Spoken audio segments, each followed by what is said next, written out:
Foi anunciada agora há pouco a prorrogação do Decreto Municipal do Comércio, né? E nós estamos recebendo aqui ao vivo a promotora dos direitos à saúde pública, Suzana de Lacerda, para debatermos esse assunto, né? Promotora, muito obrigado pela presença, boa noite para a senhora. Eu estava vendo hoje pela manhã, né, o Ministério Público tinha recomendado já a continuidade desse decreto municipal, já com a preocupação desse vírus, né, promotora?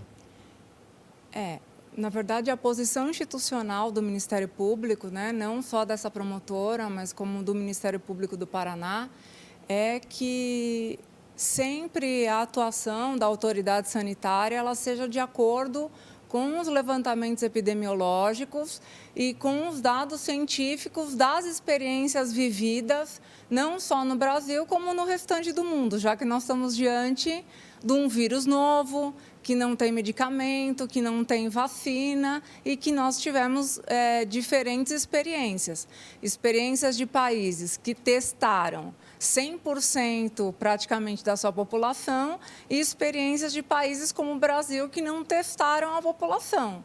E esses países que não testaram a população, o isolamento social, essa contenção, nesse momento da epidemia que nós estamos, os estudos científicos mostram que é a melhor forma de conter aquilo que nós temos dito incansavelmente, achatar a curva, né? Para que o nosso sistema de saúde possa dar conta do atendimento. Como colocar na cabeça da população, das pessoas que estão em casa agora assistindo o programa, da importância dessas medidas? Porque a gente tem visto, principalmente nas redes sociais, as pessoas se degladiando ali, começando a brigar entre elas, porque uma tem um posicionamento, outra tem um outro, mas isso não é um posicionamento nosso específico. Às vezes as pessoas acabam atacando até o Cid Ribeiro aqui por conta de um posicionamento, né? Até a imprensa no geral, mas não é um posicionamento nosso, é das autoridades científicas que entendem dessa forma e que fizeram estudos, muitos estudos para isso, né, promotor?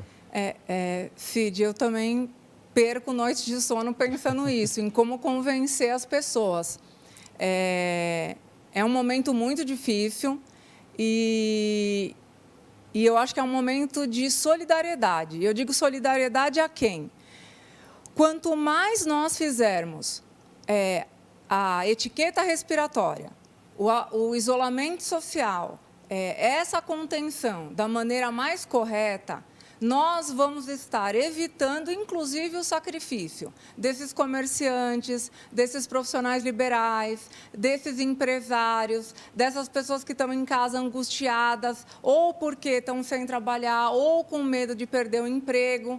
Só que o que me angustia é ver as pessoas caminhando no lago, é ver as pessoas praticando esporte ao ar livre, sob o argumento de que isso não interfere em nada, né? As pessoas precisam buscar informação e saber que isso interfere, sim.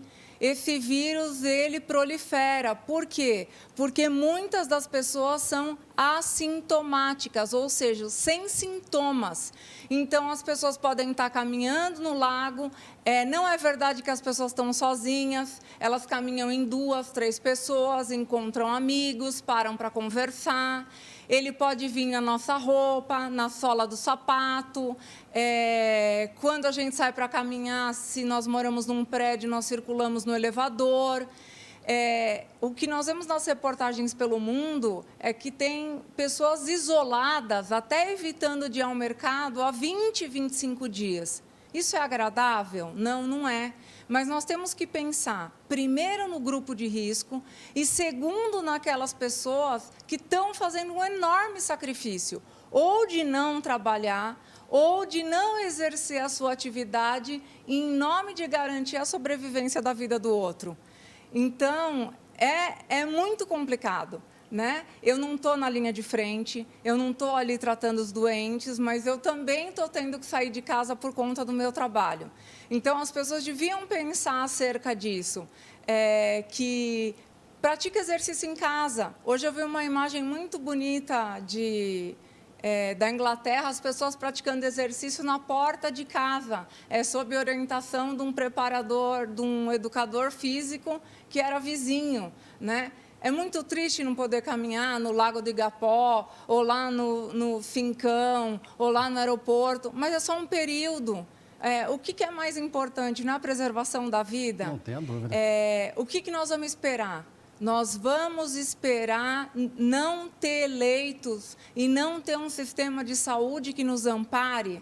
Ela chegou num ponto, promotora, a gente tem visto, e eu tenho lido muito a respeito, de países que demoraram um pouco mais, países de primeiro mundo, para as autoridades políticas desses países a tomar uma decisão. E que daí foi tarde demais.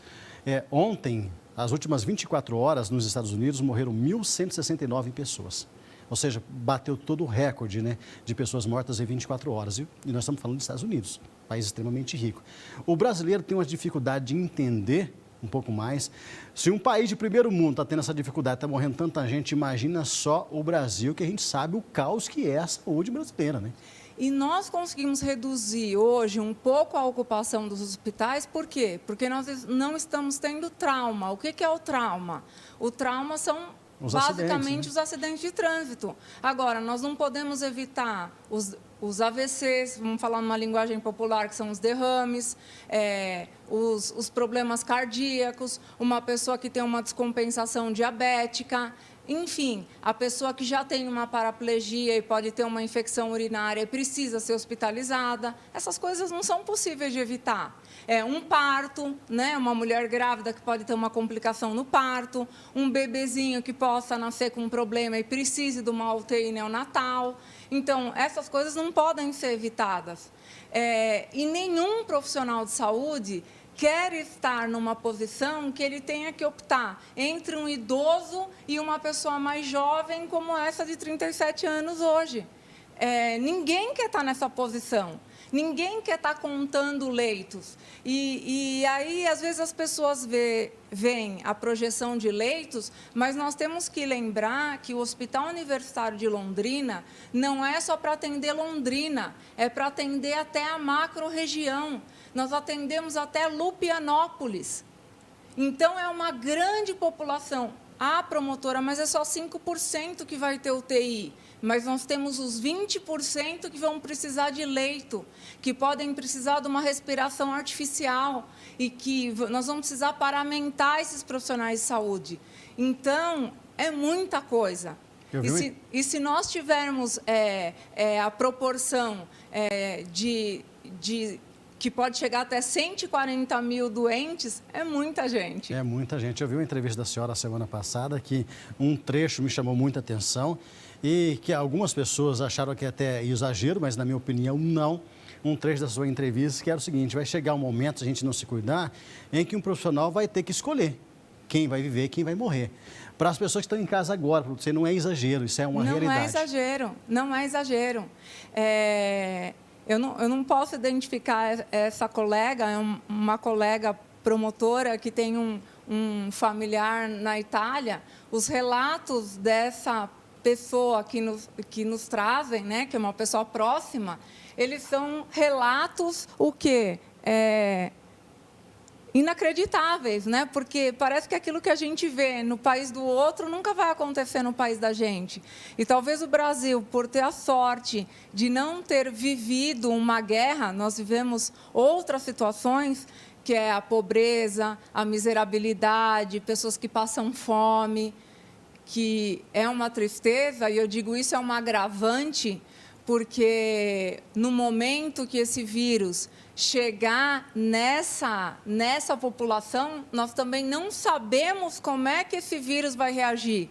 Que hoje, por exemplo, é a preocupação do Rio de Janeiro, né? E quando esse vírus chegar numa população que está desnutrida, numa população que não tem água disponível, corrente para lavar as mãos, numa população que já não tem um pulmão saudável, como é que vai reagir? Como é que essas pessoas vão reagir a essa doença? Então, é tudo isso que nós temos que pensar. Tá bom. Promotora, muito obrigado pela sua presença, tá? Volte sempre e o espaço sempre aberto aqui para Eu que agradeço a gentileza da Tarobá, da oportunidade de a gente falar e fazer um apelo para as pessoas. quanto mais nós obedecermos a regra, eu creio que menos tempo nós vamos ter que ficar nessa situação, basicamente, de cárcere, de isolamento. Então, vamos aproveitar nesse momento para a gente ficar com a família, de aproveitar o lado bom disso. Se unir ainda mais, né? Exatamente. Obrigado, promotora. Boa noite, tá? Obrigada. Fique com Deus.